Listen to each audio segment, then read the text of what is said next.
Welcome to the Cornbread and Kool-Aid podcast. My name is Demetrius. As we always start, we acknowledge the super producer extraordinaire, Mr. Mike Ward. We always start with the acknowledgement. We are coming to you a couple weeks after the draft, rookie mini camp. This podcast is for fans of the Detroit Lions or just fans of Detroit sports in general. Again, my name is Demetrius. If you're with me, you probably know who we are and what we do.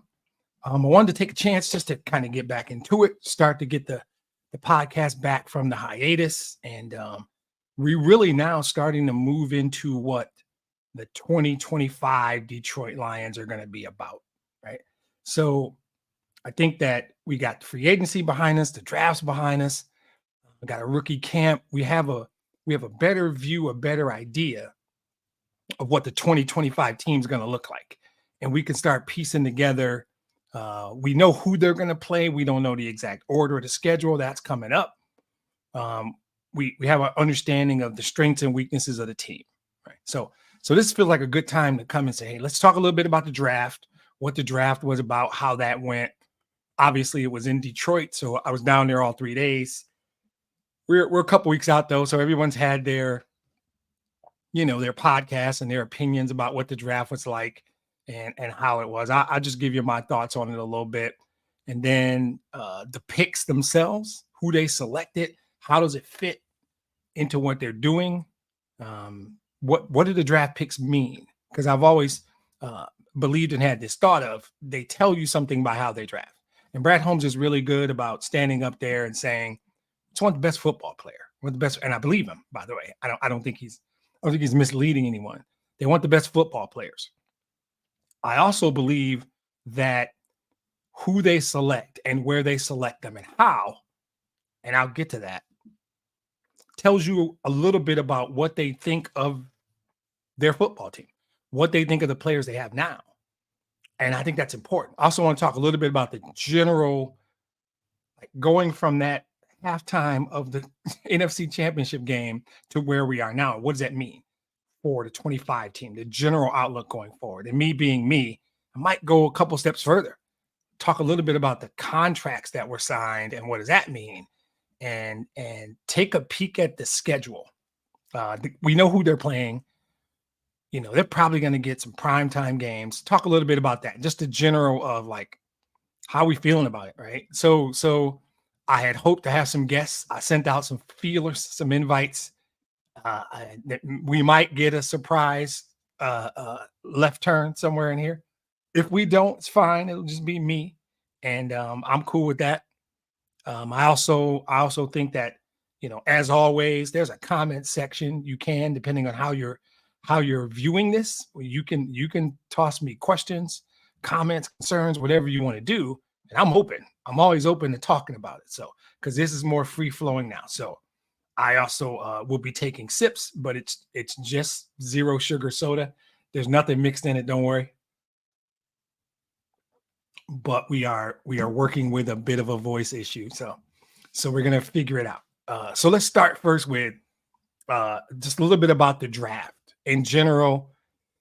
I'm biased, so asking me my opinion of how the city of Detroit and the Lions and the NFL handled the draft in downtown Detroit is, asking a thirsty person if water is a good thing.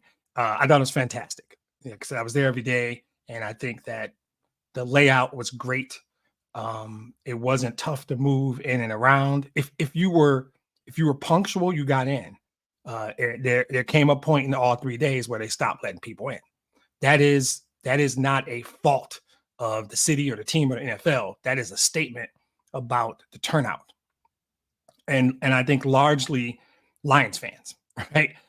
775,000 people gathering anywhere for anything is a significant event. The economic impact that 3 days had on the city of Detroit can't be measured. Well, no, it can be measured. It will be measured. There's a dollar figure to it, and the flow where they put the events and the Detroit Lions experience and Hart Plaza and that stuff versus where the stage was down at Campus Martius. I think that was really smart. There was no problem finding bathrooms. There was no problems moving around. Food.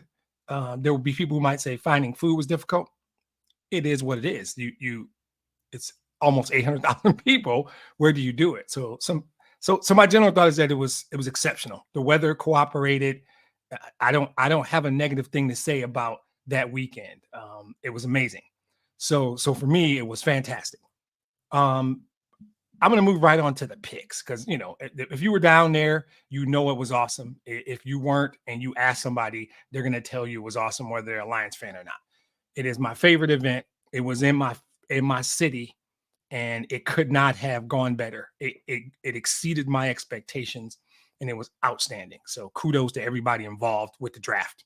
It was everything it could have been, and good luck, Green Bay. Good luck. The bar was set high. Good luck. I don't know what the plan is, and I'm not bashing Green Bay. That's where the draft is next year, and I'll likely be there, by the way. So, but good luck, because Detroit executed as well as they could have. So let's talk picks now. And it's easy. There's only 6 picks. It's easy to take these picks, and especially after the first couple, and question. If you watch this podcast, if you know me, whether you like the podcast or not, you probably could guess where I'm going to go. I think there's a lot that Brad Holmes and the Lions organization told us with the players they selected, both the kind of player and the position. They were sending messages. I'm going to use one word a lot in this podcast. I'm going to use a lot of words a lot, but one in particular is competition. The Lions are in a different place than they've ever been, certainly in my lifetime. Okay, maybe the teams in the 50s or 60s were that way. In my lifetime, we have never entered a draft where we were comfortable with the entire roster. I got an opportunity to spend time that weekend with my brother, with my good friend Art, my cousin, a lot of people who matter to me. I was with them. It was more than just a sporting event. It was a gathering of people I enjoy being with. And one of them is my friend Art, and we talked a lot before it and during it about, who they draft and the type of person, the type of fit is as much a statement as position. So there were people who said, hey, this version of the Lions, they don't really have any needs. I didn't think so. Some people disagreed. Corner was the thing. Corner was the thing I heard. And I'm not saying that because of what they ultimately did. There was a lot of people who thought with Cam Sutton's situation happening, well, there were people like Art who wanted Aaron Glenn fired. And we were not good in the secondary last year. Now, I think there's 2 more layers to that. I think some of that was because of talent. They were restricted to having to play certain styles of defense. I don't think they had the right talent to do some of the things Aaron Glenn wants to do. 2, there were injuries, right? If CJ doesn't go down, if Mosley doesn't go down, I think you get the flexibility to mix it up, more man zone mix, more hybrid stuff that they just couldn't do because they didn't have the bodies or the quality of bodies. I think that the philosophy going into free agency and the draft was, we are going to fix this room. And when I say room, I mean, position groups, right? So I'm sure if you're listening to this, you're a football fan, you know what I mean. But in case you don't, every position, they have certain meetings during the week. They have their meetings. So the offensive linemen will have a meeting. It's just offensive linemen. The running backs, just running backs. And in the building, there's a room. There's a running back room where the running back meetings take place. So I will use that vernacular all the time. That room got better. That position group got better. I think they sat down at some point, and it could have been late last season, mid-January or early April. I don't know. And said, let's fix one room. We know the room. The O-line room is fine. The running back room is fine. Contrary to popular belief, the wide receiver room is fine, in my opinion.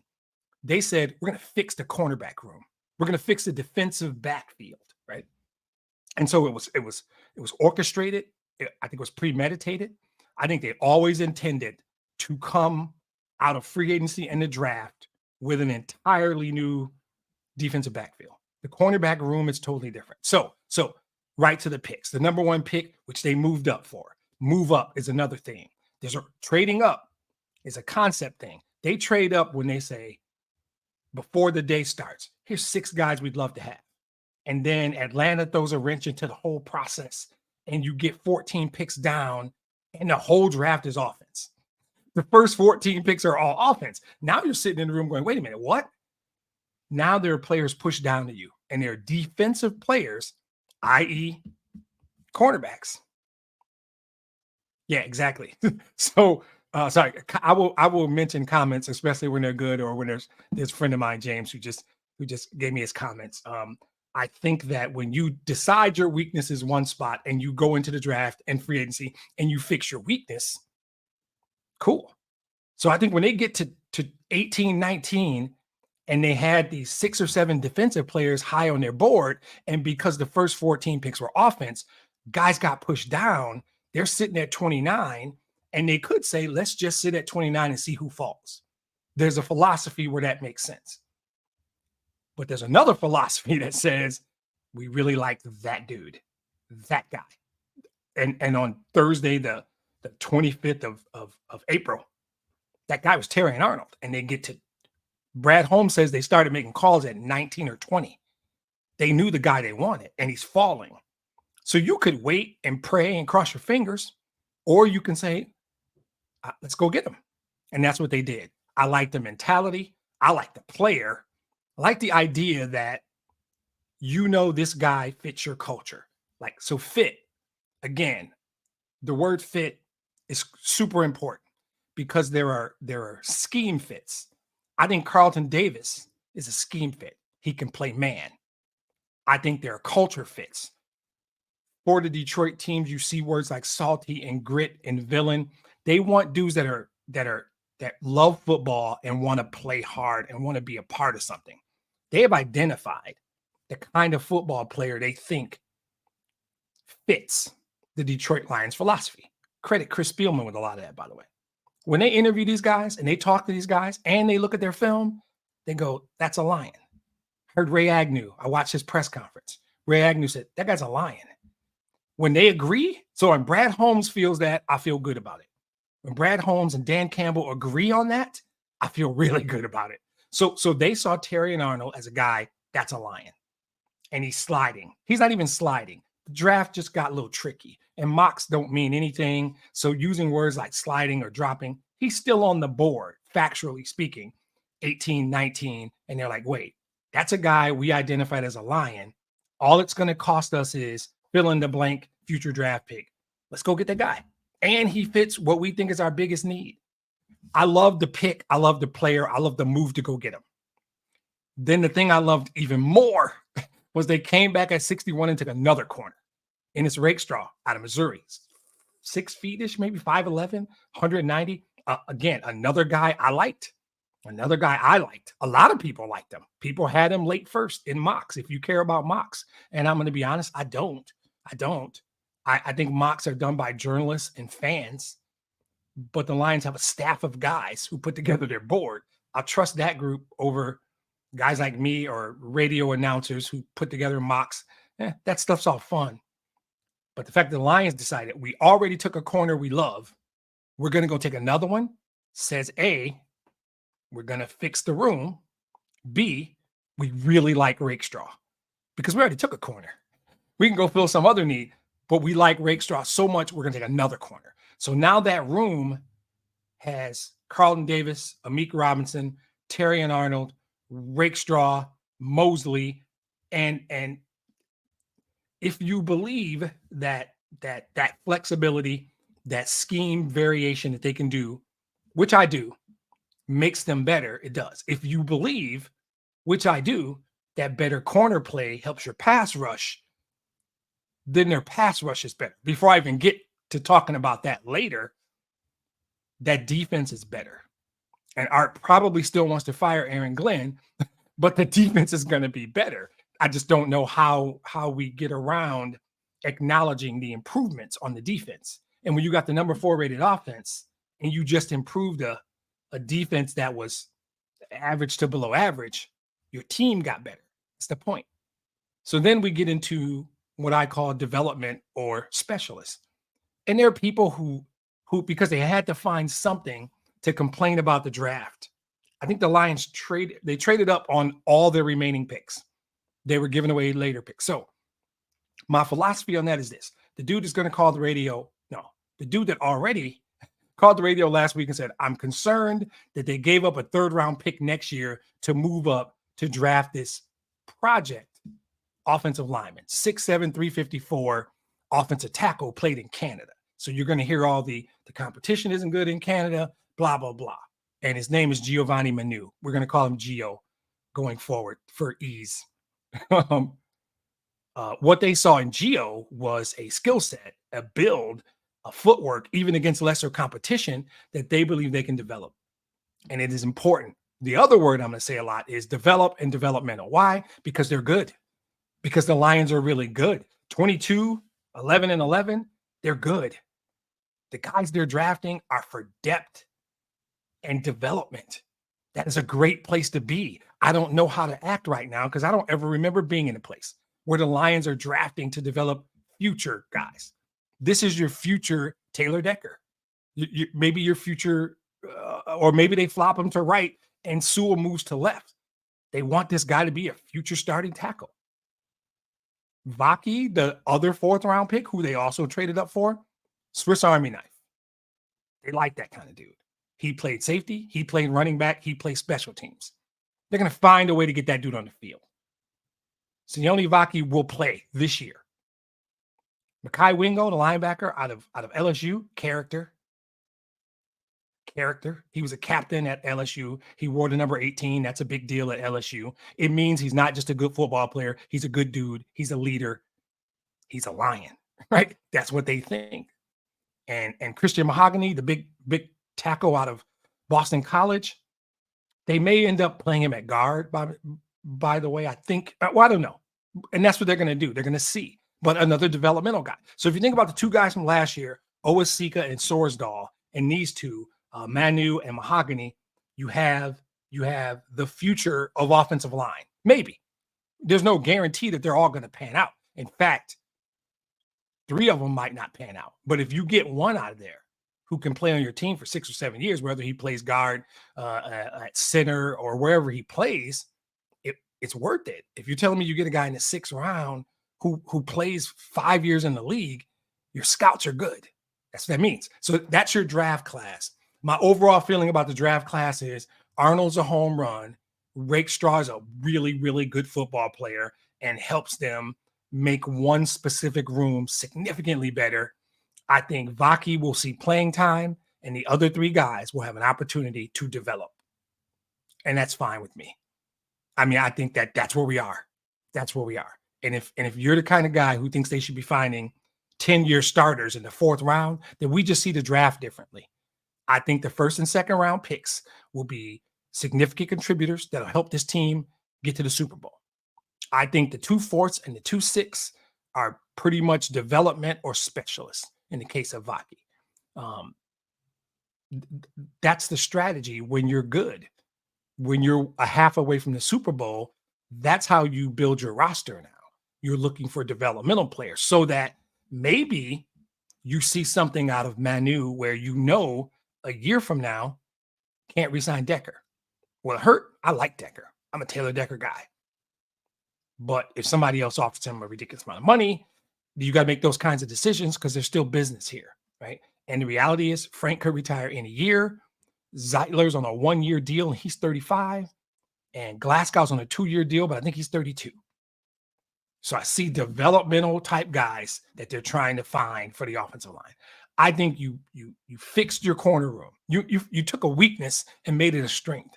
With Davis, Robinson, the 2 draft picks, if you get a healthy Mosley, your defensive backfield just got significantly better. And by definition, your pass rush just got significantly better. Obviously, I've never saw a draft I didn't love. So it's easy for me to say that. But that's my thoughts on the picks, the concept, what they're trying to do. So this weekend, as I'm recording on Sunday, there's been a rookie mini camp. So I decided to take a look, see what we're hearing out of camp. Arnold just hasn't been targeted that much in practice, is what I'm hearing, but he looks good from a movement standpoint. Interesting. Rakestraw played a lot of nickel, which is interesting because you got Branch, who I didn't mention earlier, Brian Branch also. So I just think you got depth in the backfield now. I think Manu might kick out to tackle. I view him as the future Taylor Decker, whether he's on the right and Sewell moves left, or if he just goes left. They really think that the top end of this guy is a starting NFL tackle. And if they can develop him and train him up, they can get that. Vaki feels like a running back. Feels like he's going to push Craig Reynolds and some of those guys for minutes at running back. Garbage minutes, developmental minutes. But I'm pretty sure, injuries happen. I know he's going to see time on special teams. The thing about Wingo, the the tackle out of LSU, is he's small. And he's heard that, and he's bigger than me.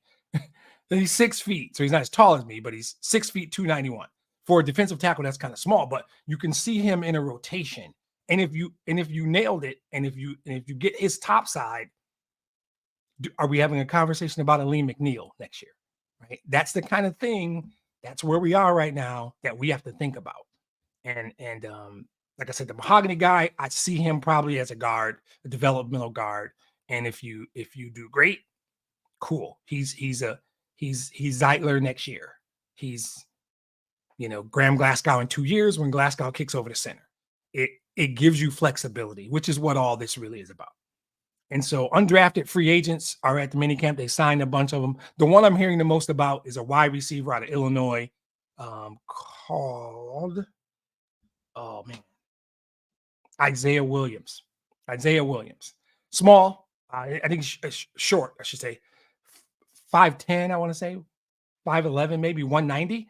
My mind says Khalif Raymond. Return guy, slot guy backing up St. Brown. If St. Brown's out, think Khalif Raymond.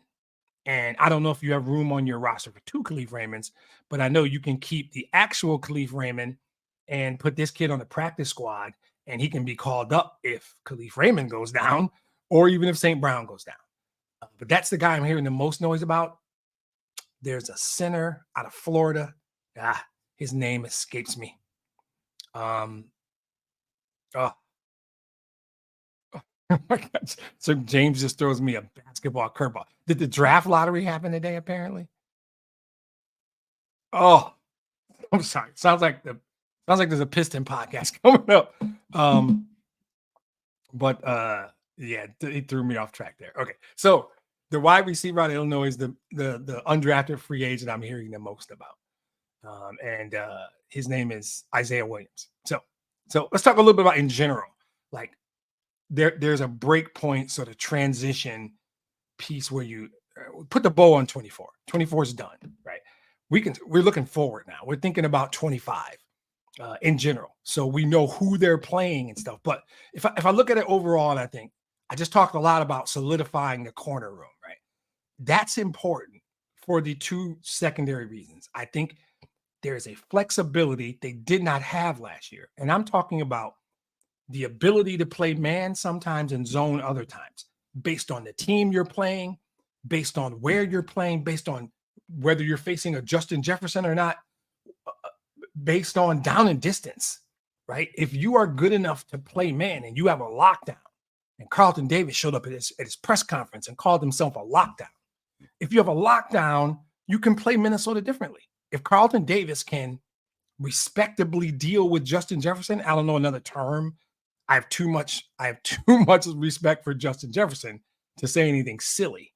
But if Carlton Davis can respectfully manage Justin Jefferson, you have the ability to blitz more, send guys off the edge, corner blitzes, because you have that lockdown and you can play more man. I think they were limited in what they could do because of talent and injuries and depth. They just didn't have that. When you have this room as improved as it is now, you have much more flexibility, what you can do week in and week out against certain teams. You have flexibility, what you can do down in distance within a given game. You can go in at halftime and make adjustments. I think it is super important that they fundamentally redid the corner room. That is the biggest takeaway from the offseason. The cornerback room now is Davis, Robertson, Arnold, Rakestraw, Mosley, Branch. That is just a better room. It's a better position group. And you took what most people would argue is your biggest weakness and you turned it into potentially a strength. If Arnold and or Rakestraw are anything what we think they are, if Carlton Davis is what we know him to be, as well as Robertson, health being a thing, throw in Mosley, and why do we not assume Branch isn't going to get better? Organically, good players make a jump year 1 to year 2. They just took their biggest weakness and made it a strength. The flexibility and the improvement of the pass rush, because that's the second thing. What I hear most, they got edge outside of Hutch. Edge opposite of Hutch. I think there's 2 ways to do it, right? You can just go find a guy. You can go pay Daniil Hunter. You can try and go and acquire a Sweat or somebody like that. I don't think they think about it that way. It probably goes to a deeper conversation about the salary cap and how much money you put into a given room. But I think here's an idea to think about. This is how I think about it. I think that if you have a rotation of guys on the other side, and stay with me, what if let's health being not a thing because nobody can predict that. If you've got a combination of James Houston situationally, you get improvement from Josh Pascal. This Canadian guy, Matthew Betts, is anything, right? He's not going to come in and get 18 sacks like he did in the Canadian League, but there's got to be something there, right? And they've said nothing but good things about him. And Davenport, what if those 4 guys equal what if the play, the contribution, the results of those 4 guys equals that one guy that we all want opposite Hutch? Because I don't know, you're going to have to pay Hutch soon. I think the concept is if we can get contributions from those 4 guys and productivity from those 4 guys, that's what we get opposite Hutch is a group effort, a committee effort. I think that's the idea. I'm not saying it's the right idea. I'm not saying it's going to work. I think it's going to work. I think health not being a thing, because I think that James Houston came on at the end of his rookie year. I didn't see why he wouldn't make a jump in his second year. I was hoping for that jump. I was expecting that jump, and we just didn't get to see it. So I think that, do I know that you've addressed the edge rush outside of Hutch? No. In a perfect world, you sign a big-time edge rusher opposite Hutch, and those guys I just talked about are backups for both of them, right? They didn't do that, and they could still do that. But I think that the concept this year is that a rotation of James Houston, Josh Pascal, Betts, and Davenport supplement each other and give you that. If you add up all their numbers, will they equal Hutch? Which seems absurd. But maybe we'll see. I think that's the concept. I think the offensive line is still strong. I don't think you lost much. I just don't. I think Zeitler slides in at right. You shift Glasgow over to left. You still have the flexibility. He's a Pro Bowl level player, few years older than Jonah Jackson, but I don't think you have a drop off.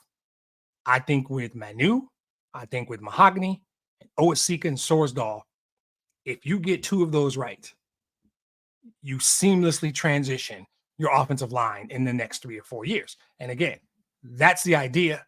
Still has to work. Will they execute it? We'll see. So I think all in all, kind of the things they're doing make sense to me to keep a team at a championship level. I don't see the drop off, and I'm going to get to why I think that's important. So let's talk contracts for a little bit. Okay, you got Pineda, you got St. Brown done. The cap is still comfortable. Here's the thing. The cap goes up every year. In the last 2 years, there have been significant jumps. And we expect there to be big jumps over the next 2 years. If they sell 2 Christmas games for $170 million to Netflix or whoever it was, Prime? No, I think it's Netflix, right?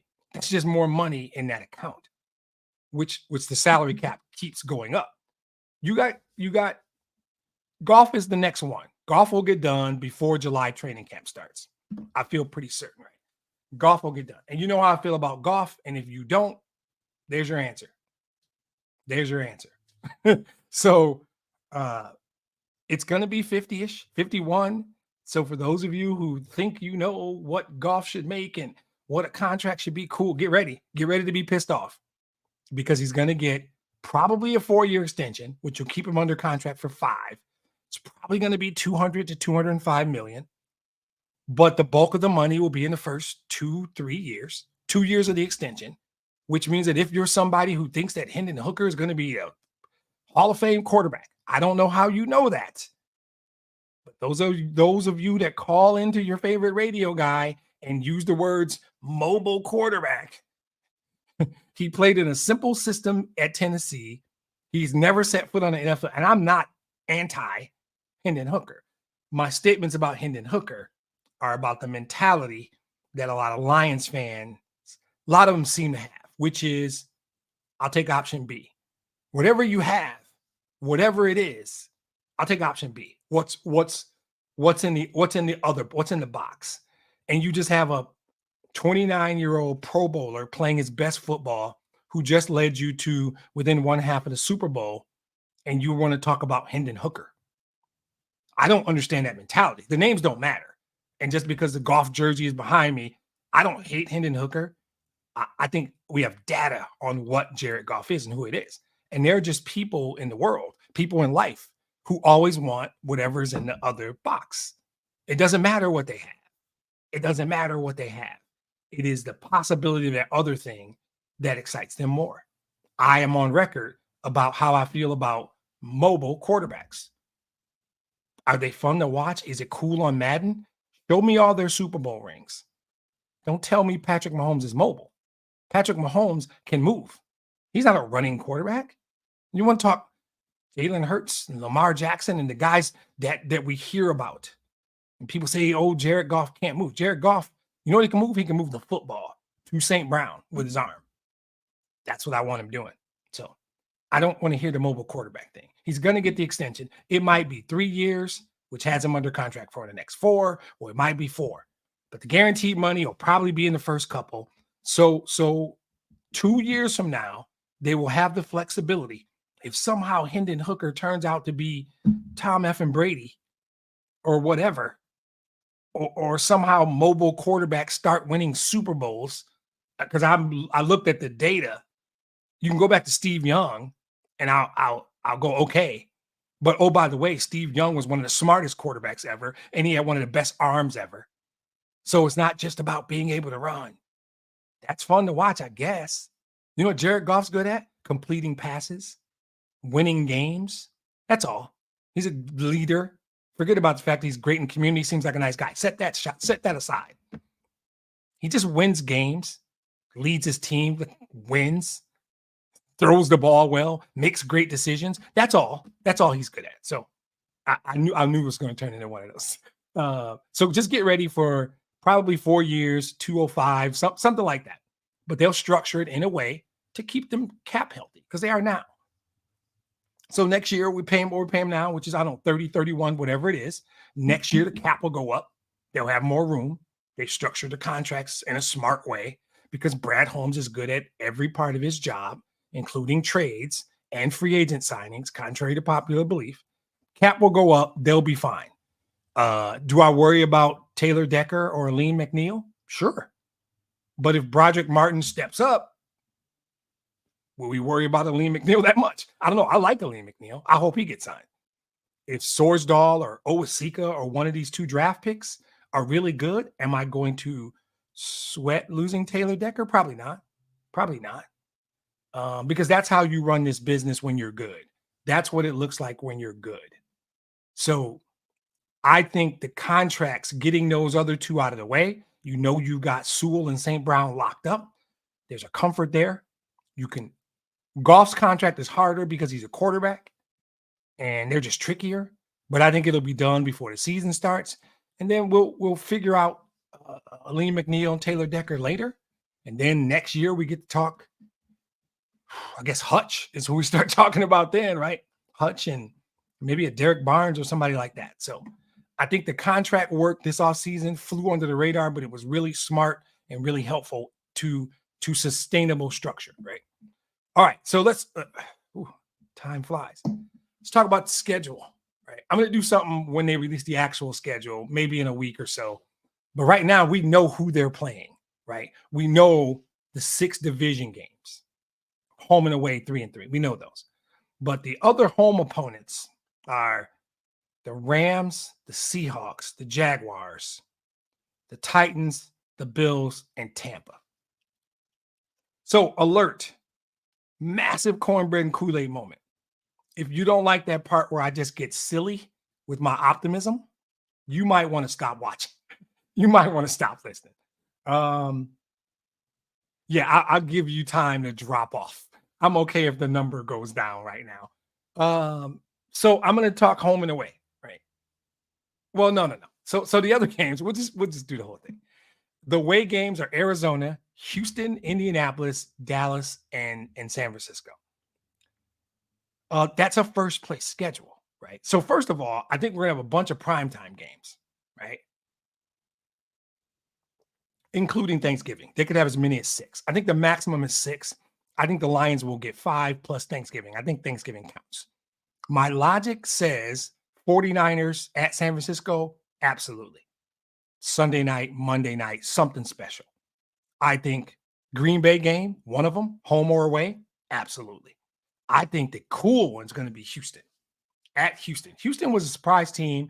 I think they're similar to us in the AFC. I have friends in Houston. That's going to be fun. I think that's going to be a good game. The Texans are good. We're good, depending on where it falls. If it's early, it might be an early Monday nighter. That might be cool. It might be the Thanksgiving game. I don't know.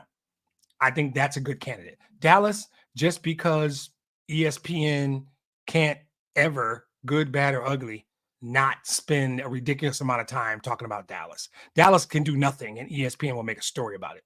So one of the ESPN will take the Dallas game. It's in Dallas. They'll probably play up the bullshit from last year. Sorry, the crap from last year when they stole that one. If they don't, they're idiots. They should. And then quietly, I think the Bears game might be one. One of the Bears games might be interesting, right? People think they're up and coming. They added Caleb Williams. They added Rome Odunze. They added Keenan Allen. The Bears might be an exciting little team to watch. And my producer Mike is a Bears fan, so it'd be fun for me. I think those all have the potential to be primetime games. I'm most excited about the Houston game. Certainly the rematch against San Francisco. I expect that to be a Monday night or maybe Thursday. It feels like they put crap games on Thursday. So I feel like the San Francisco game will be a Monday night. One of the Green Bay games will be a Sunday night. I hope they don't drop us in Lambeau in the end of December or something like that. But I think there's a potential for a bunch of primetime games. I don't mind the first place schedule. I'm not scared. It doesn't scare me because the team's good. So when we start talking records, so this team was 12-5 last year. Legit 12-5, no matter what some idiots might say. I can make a case that they were 13-4. Or I'll stay with 12-5. Whatever game you think we won, but we should have lost, I'll give you Dallas and tell you that we won that game. For every game where another team played poorly and we beat them, I give you Thanksgiving Green Bay, where we played like crap. Now, they played well enough to win. I give you the game at Chicago. Cream levels out or whatever. Cream rises to the top. Water finds a level. I'm mixing metaphors, but that's fine. I think this team was legitimate 12-5. There was no fluke. There was no luck because every positive has a negative and it doesn't bother me. So when I look at this team that was legit 12-5 and I say they got better, and if you don't know why, rewind 20 minutes. They took their biggest weakness and they made it a strength. This team is better. This 12-5 team that was one half away from the Super Bowl is better. Is Green Bay better? Probably. If you like Josh Jacobs more than Aaron Jones, sure. Xavier McKinney's a great ad. Green Bay might be better. I think we got better. So I'm ready. Bring it on. I don't know that Philly got better. I don't know that Dallas is better. I don't know that Buffalo or Tampa are better. So when I look at that schedule, I don't do fear like that in the first place.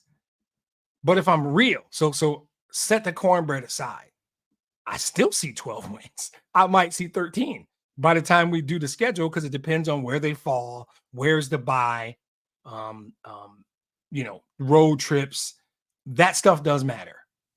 So I want to see the official week by week schedule and do a podcast picking the games.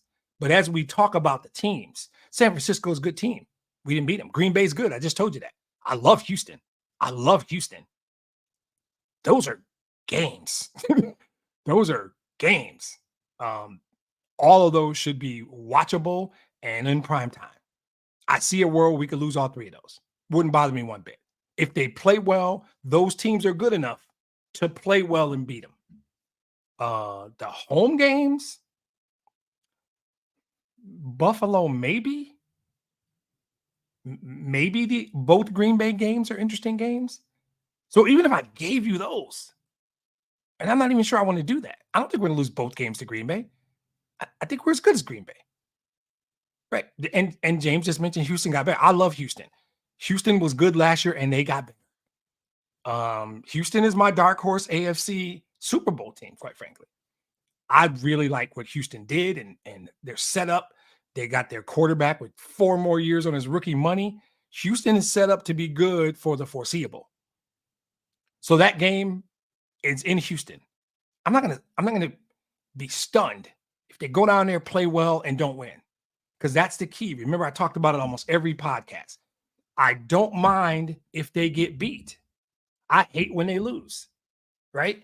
If the other team plays an A game and beat you, that's an easy podcast for me. I can break down the game, tell you how I feel. If they go down to Houston, lose a 6-point, a 4-point game, and Houston played well, that's football. That's football. Thanksgiving last year was not cool. I'm not sure Green Bay was better. I know we played like crap. They played well enough to win. The game in Chicago, that game was tied early 4th. And then we played like crap for the last 13 minutes and gave that game to the Bears. Baltimore played an A game and we played a D game. That's how you get smoked. And that's going to happen. One of these games on this schedule I'm talking about, we're going to lay an egg somewhere and we're going to get our asses handed to us. And guess what? Every other team in the league is going to have that experience at least once out of the 17 games because it's really difficult to play your best game every week for 100 reasons, right? So one of those games might be an egg. I don't want it to be in San Francisco. Really don't want it to be in San Francisco. I need them to win that game. If we split with Green Bay because I think the Packers are good, won't bother me. Can't get swept by Green Bay. You can't lose to the Vikings. You cannot lose to the Vikings. Just period. You can't lose to the Vikings. So as I look at that schedule, I don't think Dallas is good.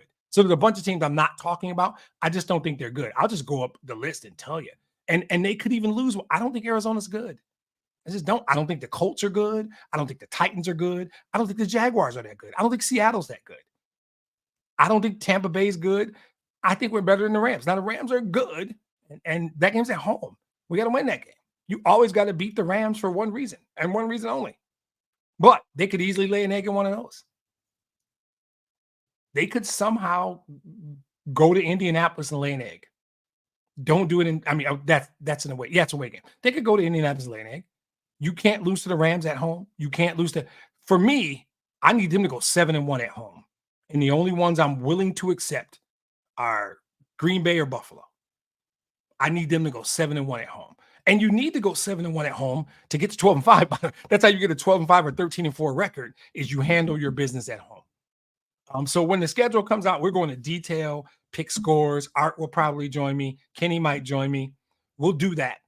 But today, as I just look at the games, it's there, right? It's there for them to do another 12-5, win this division, host some playoff games. Hell, 13-4 isn't out of the question. And I used to say that and it would be laughable. I used to say that and there was a ha-ha, very funny behind it. And people would joke and people would be popping stuff in the comments. And the reality is it's not a joke anymore. Like I said, I love Houston. I would not, if you force me to pick 3 or 4 games they're going to lose, which is just hard for me to do. You know what I eat and drink every day. Just it's in the name of the podcast. I'm inherently optimistic as a human being, and multiply that by 1,000 for this football team. It's tough, but if I had to, I would say at Houston's going to be a tough win. I'm going to say, as much as it pains me, Green Bay's good. At Green Bay. At San Francisco is obviously a tough game. If I had to pick 3, I'd take those 3. If I got to give us a home loss, I'm going to say Buffalo, maybe. There's 4 losses I'll give you. There's 4 losses. And there might be an egg in there somewhere for a 5th loss. I'm fine with all of that. I still think we're the best team in the division. I still think we're as good as anybody in the conference. Neutral field, we can play with San Francisco. In Detroit, we can beat San Francisco. In San Francisco, if we play both halves, still salty. Still salty. The schedule doesn't bother me. I think it'll be cool that they're going to get a bunch of primetime games. I think at first glance, not seeing the order or the bye week, not knowing some injury that's going to happen in week 2, I still see 12 wins. I still see potentially 13 wins because this is a good football team that got better. And if you disagree with everything I said in the first 20 minutes, then obviously you're not going to agree with what I said now. But when I talk about identifying a weakness in your team and saying, let's just not just fix it, not just address it, let's flip it. Let's take a corner room that we think is light on talent, see rookie Kendall Vildor bouncing a football off his helmet, and Vildor's back, and I like him, and he'll probably be a good player. Still too early, not to mention that play. If that's a healthy Emmanuel Mosley, that play doesn't happen. If that's Carlton Davis, that play doesn't happen. If it's rookie Terrion Arnold, I don't think that play happens, right? That's important because that room that's filled with the 6 guys I talked about now, plus Khalil Dorsey and Kendall Vildor, those 8 dudes in that room now, it's a group. Damn sight better than the 8 dudes that were in that room last year. When you're talking Davis, and Robertson, and Arnold and Rakestraw, and Mosley and Branch, and Vildor and Dorsey, that's not a bad corner room. That's actually a pretty damn good cornerback room. And if we all agree that was the weakness, and there are those edge rusher people out there who will write or put some post after I'm done because they're too chicken shit to jump in now and say something. He knows who I'm talking about. They'll post something later about, you didn't address edge rusher. Okay. Now, if you're reasonable and logical, now if my friend Art comes in and says, hey, I don't think we did enough, fill in the blank. I know who he is. I know how he thinks. I would address it. I'll listen to it. Other people who just want to hate, I ain't got time for that.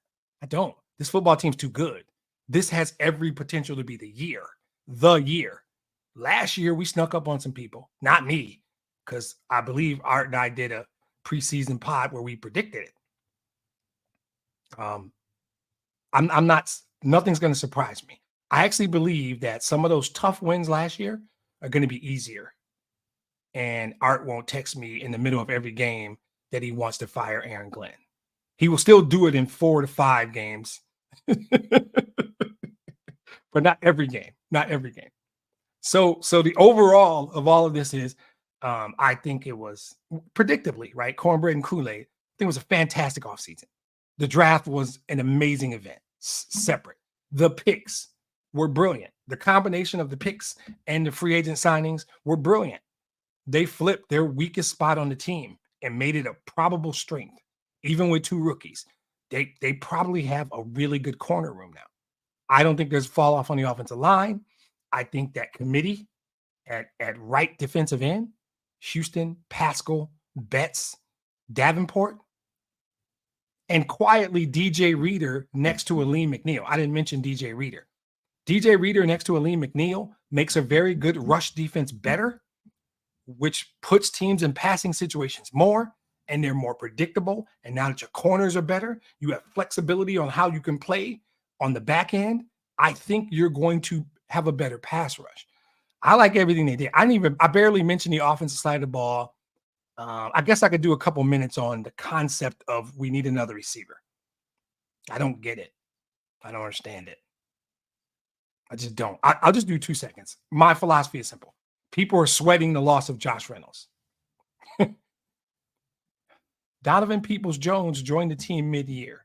He's going to be better. He's built a lot like him. He can do, I would say, I think Donovan Peoples-Jones can do everything Josh Reynolds did. That's it. So where's the consternation? You want some other star. Our stud receiver happens to play in the slot. That's it. That's it, guys. And the way I talked about targets, we don't need a big two. Our two is Sam Laporta. That's how it works.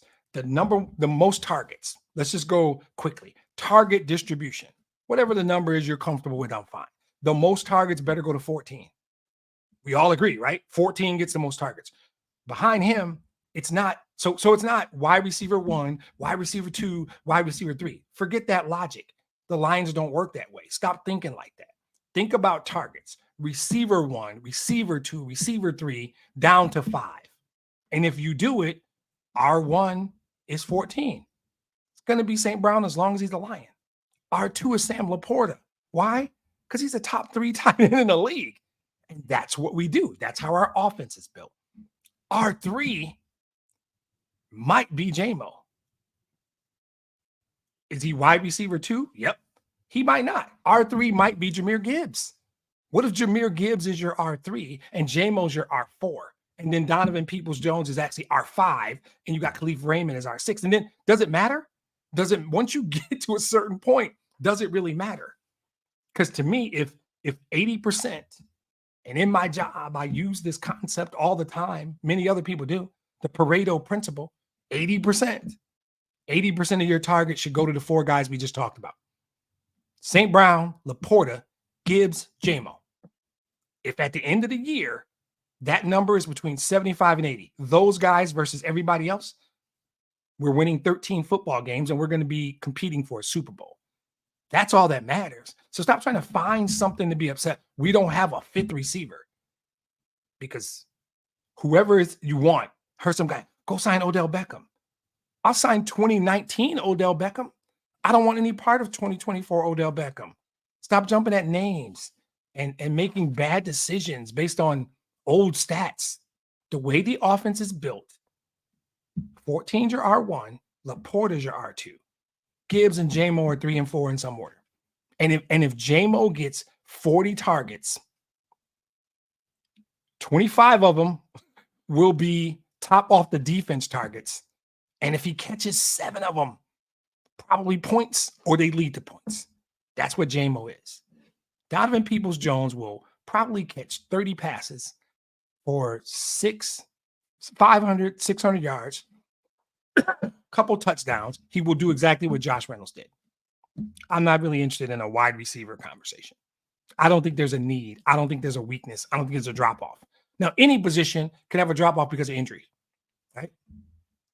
Right. Right. It's a great way to close it. James just did the classic. Hey, go get Antonio Brown. Yep. Okay. Oh, okay. You can do that, I guess. That's a good one, James. That's a good one. All right. That's all I got. I'm comfortable with the offseason.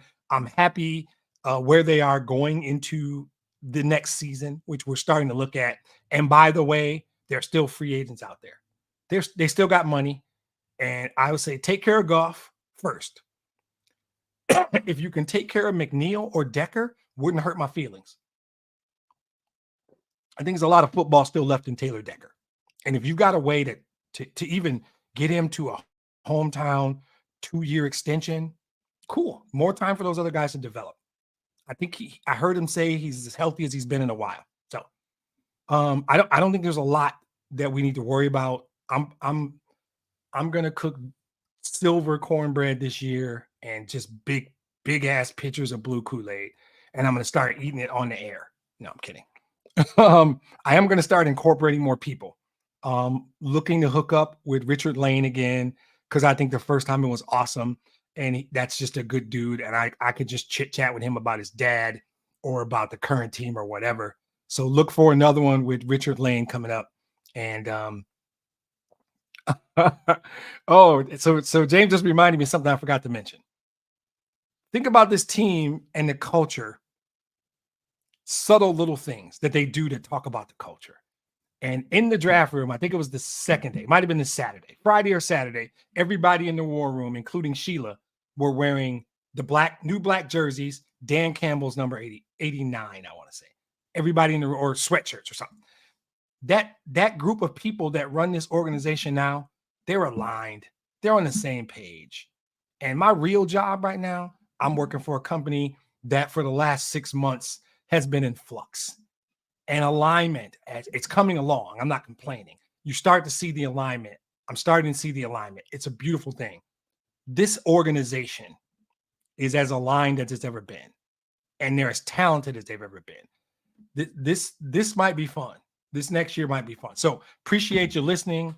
Don't forget to like, thumbs up, heart, whatever you do. I'm old man, black socks. I don't know what you kids out here with these newfangled gadgets.